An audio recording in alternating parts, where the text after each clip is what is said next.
La Super League par-ci, la Super League par-là, elle était dans les bouches de tout le monde aujourd'hui. Bon, j'ai déjà fait un TikTok ce matin à chaud directement dès qu'il y a eu l'information. La Super League, pour ceux qui n'ont pas vu, ça serait vraiment spécial. Ceux qui n'ont pas vu, la Super League a été approuvée en tout cas légalement. C'est-à-dire qu'en gros, peut être créée pour justement faire face au monopole de la FIFA et de l'UEFA. Je vais vous parler de la Super League, je vais vous parler de mon avis. Et bon, on va pas regarder la vidéo, je vais vous faire un petit résumé vite fait. En gros, la Super League, c'est une ligue qui va se dispatcher en trois ligues différentes. La Star League, la Gold League et la Blue League. Star League et Gold League, il y aura 16 équipes. Et la Blue League, il y en aura 32. Ça sera des groupes de 8 à chaque fois, que ça soit dans la Blue League ou dans les autres. Et il y aura un match à domicile, un match à l'extérieur par équipe. Donc en gros, c'est les trucs les plus importants. Ensuite, en gros, ça sera des mini-championnats, on va dire, entre les différentes ligues. Et par la suite, il y aura un Final 8, comme on a vu en 2020 en Ligue des Champions. La même chose, un Final 8 qui va donc désigner le gagnant à la fin, le gagnant de chaque ligue. Ensuite, il y a deux équipes qui vont monter, les deux meilleures équipes vont monter à la Ligue supérieure. Si c'est Star League, resteront en haut, vous avez capté. Les deux moins bonnes vont descendre. Et sur la Blue League, je crois qu'il y aura un changement de 20 je vais pas envie de dire de bêtises, mais en gros, il y a pas mal d'équipes qui vont sortir pour en faire rentrer d'autres dans la ligue d'en bas. Pourquoi beaucoup de gens étaient contents, pourquoi beaucoup de gens ont été tristes, c'est que déjà, c'est Florentino Pérez et le Barça. Du coup, déjà, les deux fanbases du Barça et du Real se sont pour la première fois rabibochés et se sont unis contre le reste. Le truc, c'est que déjà, moi, je vous mens pas que je m'en fous un petit peu de Pérez, de pas truc. Je suis pas contre la première ligue, je vais vous dire la première ligue. Je suis pas contre la Super League, je vais vous dire pourquoi. Parce que, en fait, c'est juste idiot, je trouve, de critiquer la Super League déjà sans connaître vraiment ce que c'est. En termes de format, je trouve que c'est pas si mauvais que ça, la Super League, sincèrement, en tout cas, ça me plaît. Après, on va pas se mentir, ils vont duper personne. Ça reste une ligue fermée. Parce que la vraie Super League, elle se situe pas dans la Blue League et dans la Gold League. Enfin, quoique Gold League, ouais, c'est vraiment le truc du milieu. La vraie Super League, c'est la Star League et ils vont duper personne. C'est des équipes qui vont rester à l'intérieur à chaque fois. Ça, c'est une ligue fermée qui te fait rentrer deux équipes par an et qui en fait sortir deux. Mais c'est des équipes qui vont revenir parce qu'ils repassent directement dans la Gold League. Du coup, il suffit qu'ils fassent une bonne saison la saison d'après et ils vont remonter et ainsi de suite. Ça veut pas dire qu'une équipe qui passe de la Gold League de la Blue League à la Gold League passera forcément à la Star League. C'est une ligue fermée, il faut dire les termes. Le truc qui m'a fait rire, moi, c'est que c'est là où tu vois qu'il y a très peu de gens, soit qui réfléchissent peu avant de tweet, soit qui ne réfléchissent pas du tout. Ça a parlé de gratuité au niveau des matchs. Et frère, j'ai dit dans mon TikTok, pourtant le TikTok je l'ai fait à chaud, là j'ai eu le temps de réfléchir toute la journée. Bon, je pouvais pas faire la vidéo avant. Là, j'ai eu un peu le temps de réfléchir. Les mecs, ça c'était logique, c'est comme 1 plus 1 égale 2. Les droits TV dans le football, c'est le nerf de la guerre, l'argent est le nerf de la guerre. Et les droits TV, c'est beaucoup d'argent, ça compte en milliards. Donc s'il vous plaît, moi j'aimerais bien qu'on m'explique à quel moment on te dit oui, ça va être gratuit, t'y crois. Ça va être gratuit, comme je dit sur mon TikTok, peut-être 1 an, peut-être 2 ans, peut-être 3 ans, qui sait. Mais tôt ou tard, déjà j'ai vu que ça a commencé à parler d'une version payante sans pub. Du coup la version gratuite, ils vont mettre les pubs comment en plein match, à la mi-temps, mais à la mi-temps ça changerait rien. Peut-être sur l'interface de l'application ou du site Unify, je crois que ça s'appelait leur truc. Dans tous les cas, il n'y a pas... Hey, les frères, il n'y aura pas de gratuité. Il n'y aura pas de gratuité à terme. C'est comme ça partout. Je vais même pas commencer à donner des exemples, mais c'est comme ça dans tous les domaines, dans la vie de tous les jours. En fait, c'est business, c'est ça. Il faut attirer une clientèle avec une offre très attractive qui est là pour tuer la concurrence. Et par la suite, tu commences à monter ton offre petit à petit. Tu montes tes prix une fois que tu as fait ta place et que tu as ta clientèle. Ça, c'est juste de la logique. Je comprends pas comment tout le monde est parti en mode oui, la Super League, moi c'est parce que c'est gratuit. Non les frères, sur ça ils vous ont bien eu. Un autre truc, les gens qui sont contre la Super League justement parce qu'ils sont parisiens, vu que nous Nasser il est président de l'ECA et qui est contre la Super League et que tous les autres clubs du monde ont dit on est contre. Les frères, les présidents de clubs de foot sont pires que les politiques. Pire, ouais, c'est des politiques, c'est la même chose.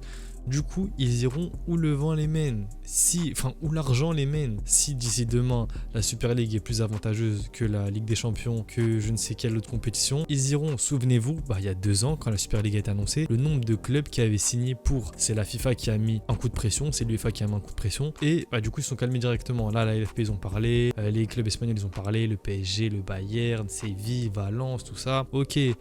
Et le jour où le vent va tourner, vous verrez qu'ils tourneront aussi avec. C'est comme ça, c'est un monde comme ça, c'est un monde fait avec les intérêts. C'est les intérêts qui dictent le monde du football, c'est l'argent qui dicte les intérêts, donc c'est l'argent qui dicte le football. J'espère que jusqu'à là je vous apprends rien. Un autre truc que j'aimerais citer, c'est la Super League, les grands méchants. Déjà, je pense que la Super League, on les traite entre guillemets de méchants, vu que c'est quelque chose de nouveau. De toute façon, il n'y a pas de méchants, il n'y a pas de gentils dans l'histoire pour moi. Dans tous les cas, pour moi la Super League c'est un bienfait pour nous parce que, je vais te donner un exemple tout bête. Demain, si vous êtes dans un pays, on va dire le pays du football, on va l'appeler comme ça, pays du football, et il y a un dictateur qui fait ce qu'il veut, pas forcément méchant, on va dire un dictateur gentil, enfin ça existe mais vous avez capté. En gros il fait vraiment ce qu'il veut.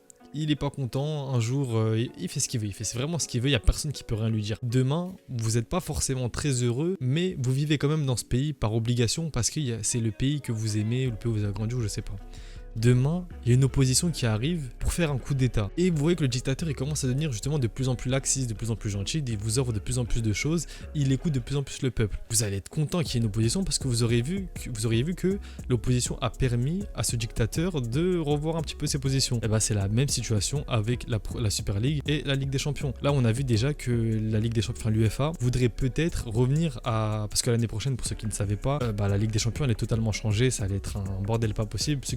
Ceux qui jouent à FM savent déjà à quoi ça ressemble, c'est n'importe quoi. Moi vraiment j'aime pas du tout, ça me hype pas du tout. Et ben la Super League a déjà mis un premier coup de pression avec l'UEFA qui dit que peut-être qu'ils resteront sur une Ligue des Champions traditionnelle comme on la connaît aujourd'hui, avec les groupes de 4, avec les 8e et tout ça, enfin comme on la connaît, comme celle de cette année. Du coup moi j'aimerais bien savoir, je m'en fous encore une fois de qui va prendre quoi. Dans tous les cas on se dirige vers une Super League, que ça soit du côté de l'UEFA ou du côté de la Super League, parce qu'ils veulent faire plus de sous, ils veulent amasser plus de thunes et on s'y dirige tout droit. Et dans tous les cas, qu'on le veuille ou non, le football va changer. Si c'est pas dans 5 ans, c'est dans 10 ans ou dans 15 ans, mais ça changera, ça restera pas comme ça. Moi j'aimerais juste que les gens réfléchissent un petit peu et qu'ils se fassent pas voir, parce que je trouve quand même que c'est grave de... En fait c'est nous les gagnants dans l'histoire et on arrive quand même à choisir un camp alors qu'on a juste à se mettre entre les deux, les voir se taper sur la gueule, et dans tous les cas on sortira gagnant parce que maintenant, que ça soit l'un comme l'autre, ils sauront que il y a une opposition qui peut faire mal, hein. On a vu à quel point...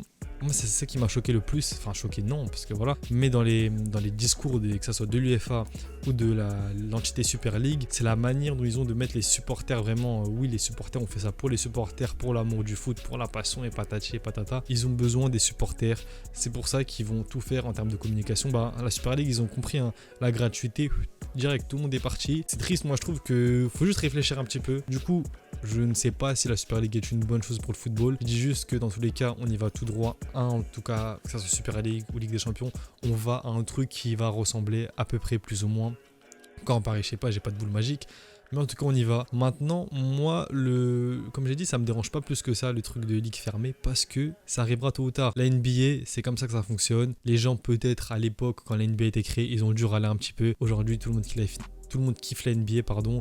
Tout le monde regarde la NBA, en tout cas les fans de basket et même les gens pas forcément fans de basket. La NBA, je pense que c'est la ligue qui doit le plus brasser dans le monde. Donc le football, on y va tout droit à une ligue comme ça, comme la NBA. Malheureusement, peut-être que les championnats vont être empiétés, mais j'ai du mal à voir le football vraiment délaisser les championnats. Je pense que la Super League, c'est justement le bon moyen d'avoir la fin de la Ligue des Champions, ou vous appelez ça comme vous voulez, mais une compétition continentale qui va laisser les championnats un petit peu vivre quand même. Mais on aura ça quoi qu'il arrive un jour ou l'autre, je pense. Et je pense même qu'au vu du développement de l'Arabie Saoudite et tout ça, les Saoudiens finiront pas, d'ailleurs il y a déjà eu des rumeurs sur ça, mais les Saoudiens finiront par rentrer. Peut-être même des équipes d'Amérique du Nord, comme on sait qu'aux États-Unis ça se développe pas mal ou quoi. Et il y a la Coupe du Monde des clubs, c'est encore un autre sujet, on pourrait en parler. Mais la Coupe du Monde des clubs qui devrait se faire en été prochain, je crois, ou l'été dans 2 ans. Pareil, plus de matchs, plus d'argent, des gros clubs qui s'affrontent, un tournoi fermé. On y va tout droit, que ce soit l'un ou l'autre, moi je m'en fous. Tant que le football ne perd pas en qualité, même si c'est le cas en ce moment. Bon, de toute façon, dites-moi ce que vous en pensez en commentaire, pardon. Moi, j'ai dit ce que j'avais à dire, je pense, hein. Juste pour ceux qui auraient la vidéo avant de tweeter bêtement, soit renseignez-vous plus, soit... Je fais même pas ça en tant que mec qui fait la morale ou le mec qui a la science infuse. C'est juste qu'il y a des mecs, des fois, sincèrement, quand je vois leurs tweets, j'espère que c'est du troll, mais des fois je sais que c'est pas du troll. Du coup, essayez d'avoir un esprit critique. Et c'est pas parce que c'est gratuit que c'est meilleur, et c'est pas parce que c'est nouveau que c'est pas bien, et c'est pas parce que votre club est dans telle institution que forcément vous devez suivre ça comme un mouton. Et il y a un esprit critique, c'est super important, même pas que dans le foot, dans la vie de tous les jours. Je pense que je dis ce que j'avais à dire. On s'attrape pour une prochaine vidéo. A plus les mecs. Pardon.